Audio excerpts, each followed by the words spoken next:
एक और क्वेश्चन हम बर्नौलीज थ्योरम से रिलेटेड देख रहे हैं जो जेई 2023 में आया है 28 जून शिफ्ट 2 में, है ना। मतलब सेकंड फेज का क्वेश्चन है। यहाँ पर हमको क्वेश्चन में गिवन है, एक बार क्वेश्चन अच्छे से हम रीड करते हैं। क्वेश्चन में गिवन है the cross section area of a large tank is 0.5 meter square.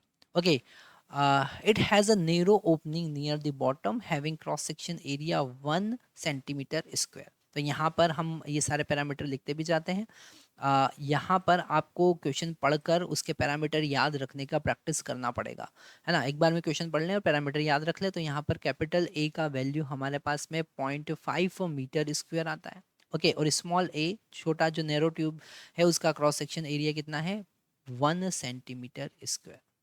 Okay, a load of 25 kg is applied on the water at the top of the tank। 25 kg का load हम apply करते हैं, neglecting the speed of water in the tank, the velocity of water coming out from the opening, the time when the height level is 40 centimetre. Okay, तो यहाँ से clearly समझ में आ रहा है कि बर्नौलीज थ्योरम को लगाना है। यहाँ पर जो लोड हमने लगाया है m वो है 25 kg। ओके, यहाँ पर हाइट डिफरेंस कितना है, हाइट डिफरेंस यहाँ पर है 40 सेंटीमीटर। ओके, यहाँ पर बर्नौलीज थ्योरम लगाएंगे P1, है ना। जैसे कि यहाँ पर ये एक टैंक है, ठीक है, और इस टैंक के बॉटम पर हमने एक छोटा सा होल कर रखा है यहाँ पर। यहाँ से वेलोसिटी कितने निकल रही है वो हमको फाइंड करना है ना। और इसमें वाटर का जो हाइट है वो 40 सेंटीमीटर गिवन है। कितना गिवन है, 40 सेंटीमीटर। ओके, तो यहाँ पर हम क्या करेंगे, P1 यहाँ का प्रेशर P1, ठीक है। तो P1 में यहाँ पर एटमॉस्फेरिक प्रेशर होगा प्लस mg डिवाइडेड बाय ए भी होगा। ओके, प्रेशर क्योंकि जो आपने यहाँ पर लोड अप्लाई किया है ऊपर से उसका वेट, ये लोड का वेट mg पर यूनिट एरिया।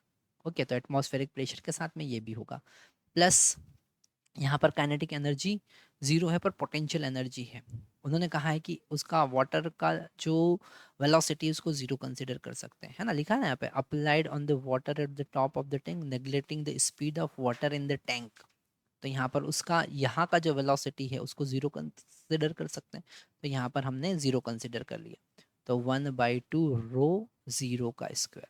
ओके, है ना, नेग्लेक्टिंग कर दिया उसको तो इसे लिखने की जरूरत नहीं है। अब यहाँ पर पोटेंशियल एनर्जी तो होगी rho g h is equal to atmospheric pressure P naught plus 1/2 rho v square. यहाँ पर आप क्वेश्चन पूछ सकते हैं कि सर इस साइड पोटेंशियल एनर्जी, तो हमने ऑलरेडी डिफरेंस यहाँ पर लिख दिया, पोटेंशियल एनर्जी का डिफरेंस यहाँ पर लिख दिया है ना। या फिर इसको बॉटम कंसिडर करें तो इसका पोटेंशियल एनर्जी जीरो होगा, ऐसा भी आप बोल सकते हैं। पी नॉट से पी नॉट यहाँ पर कैंसिल कर दीजिए, है ना। एम का वैल्यू यहाँ पर पुट करना है। एम का वैल्यू कितना है, एम का वैल्यू 25 है, तो 25 और जी का वैल्यू यहाँ पर गिवन है 10, है ना। 10 गिवन है। एरिया ऑफ क्रॉस सेक्शन कितना गिवन है, 0.5 गिवन है, मीटर स्क्वायर में गिवन है। तो आपको उसको कन्वर्ट करने की जरूरत भी नहीं है। रो का वैल्यू कितना दे रखा है, यहाँ पर डेंसिटी वाटर है तो डेंसिटी कितना होगा 1000। ओके, जी का वैल्यू यहाँ पर 10 और एच का वैल्यू कितना है 40 सेंटीमीटर, डिवाइड 100 कर देंगे तो मीटर में कन्वर्ट हो जाएगा, है ना। 40 सेंटीमीटर है ना, तो ये हो जाएगा 40 डिवाइडेड बाय 100 मीटर। ओके, आगे देखते हैं। +1/2 डेंसिटी रो है और वी का वैल्यू, डेंसिटी 1000 है और वी का वैल्यू हमको फाइंड करना है। इसको आगे सॉल्व करते हैं। तो यहाँ पर इसमें 2 का मल्टीप्लाई हो जाएगा तो ये 500 हो जाएगा। 250 है ना, 250/0.5 मतलब कि ऊपर 2 का मल्टीप्लाई तो 500 प्लस यहाँ पर 2 जीरो हम कैंसिल कर सकते हैं ये वाले, तो ये हो जाएगा 400, है ना। 4000, सॉरी, कितना हो जाएगा 4000 इज इक्वल टू कहाँ लगाना था, यहाँ पर हमको इज इक्वल टू लगाना था। इज इक्वल टू 1 बाई, ये तो 500 हो गया, 500 इंटू वी स्क्वायर, ठीक है। तो यहाँ पर हम लिखेंगे 4500 is equal to 500 into v square. 2 zero यहाँ पर कैंसिल हो जाएगा, ये 9 टाइम कैंसिल होगा। तो v square is equal to हमारे पास में आया 9, है ना। तो वी का वैल्यू कितना होगा 3 मीटर पर सेकेंड, पर उन्होंने आंसर पूछा है सेंटीमीटर पर सेकेंड में, तो वी का वैल्यू हो जाएगा 300 सेंटीमीटर पर सेकेंड। तो आंसर कितना आएगा 300। कितना आ रहा है आंसर 300, आंसर आ रहा है 300। ओके, नेक्स्ट वापिस से फिर हम जेई का से रिलेटेड क्वेश्चन देख रहे हैं।